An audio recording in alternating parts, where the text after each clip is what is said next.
মুন্সিগঞ্জ শহরে প্রবেশের অন্যতম প্রধান সড়ক মুক্তারপুরের পেট্রোল পাম্প থেকে মানিকপুর 10তলা এবং মানিকপুর 10তলা থেকে শহরের কাটাখালী পর্যন্ত প্রায় 3 কিলোমিটার সড়কের স্থায়ী সংস্কারের দাবিতে মানববন্ধন ও পথসভা কর্মসূচি পালন করছে মুন্সিগঞ্জের দুর্জয় তারুণ্য সংগঠন সহ বিভিন্ন স্বেচ্ছাসেবী সংগঠন।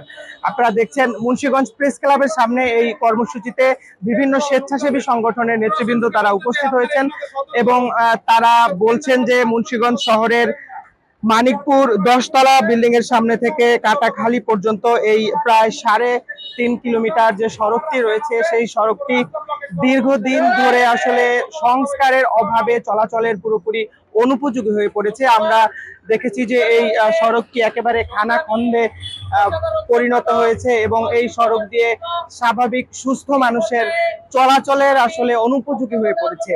প্রশাসনের সাথে আমরা কথা বলেছিলাম এই বিষয়ে সংশ্লিষ্ট যারা রয়েছেন দায়িত্বশীল, তারা আমাদের জানিয়েছিলেন যে এই সড়কটি সংস্কারে গত বছরের অক্টোবরে প্রায় 34 লাখ টাকা বরাদ্দ করা হয়েছিল এবং সেই 34 লাখ টাকা ব্যয় করেও কিন্তু আসলে সড়কটি সংস্কার আমরা দেখিনি এবং পরবর্তীতে চলতি বছরের ফেব্রুয়ারিতে সেই সংস্কারটি শেষ হয় এবং চলতি মাসের 17 তারিখ আরো একটি টেন্ডার আসলে প্রশাসনের পক্ষ থেকে পৌর কর্তৃপক্ষের পক্ষ থেকে নেওয়া হয়েছে এবং সেখানে আরো 20 লাখ টাকা ব্যয় করার পরিকল্পনা গ্রহণ করা হয়েছে।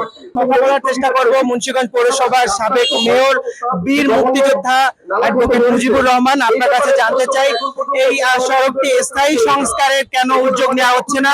আমরা তো দেখেছিলাম যে এই গত বছরের আগস্টের পর 2 দফায় অস্থায়ীভাবে সংস্কারের জন্য 50 লাখ টাকার বেশি আসলে ব্যয় করা হয়েছে, এরপরও আসলে এই সড়কটি চলাচলের উপযোগী কেন করা হচ্ছে না? আপনি ঠিকই বলেছেন যে মুন্সিগঞ্জ থেকে পশ্চিম দিকে যে সুপার মার্কেট থেকে পেট্রোল পাম্প পর্যন্ত মুক্তারপুর বড় রাস্তাটা যে রাস্তাটা এটা জনসাধারণের চলাচল অনুপযোগী, জলাবদ্ধতা আকীর্ণ, ভাঙা এবং চারিদিকে একটা অন্য রকমের অবস্থা যে রাস্তায় মানুষ বা কোনো যান চলাচল করতে পারে না। এটার জন্য বড় রকমের বরাদ্দ আসে, কিন্তু বরাদ্দ হওয়ার আগেই কারা কত পার্সেন্ট টাকা পাবে এটা হলো মেন কথা। অনেক সময় এই কাজ করার জন্য কাজের গুরুত্ব এই শিডিউলের মধ্যে যে সমস্ত জিনিস, সিমেন্ট কত পার্সেন্ট, খোয়া কোনটা, ইট কোনটা, বালি কোনটা, এরকম স্পেসিফিক ভালোটা থাকে, আগেই তাকে ভাগিভাগি করে কিভাবে কাজটা করবে। এইটা আমরা দুঃখজনক ভাবে বারবার লক্ষ্য করতেছি, এই কাজটা হচ্ছে না। একই সঙ্গে যারা এর সাথে যুক্ত প্রত্যেকটা উন্নয়ন কাজ থেকে রক্ষা নেওয়ার জন্য টেন্ডার তারা যারা টেন্ডার দেয় প্রতিষ্ঠানের ক্ষমতা, তারা তাদের যোগশৈলী করতেছে।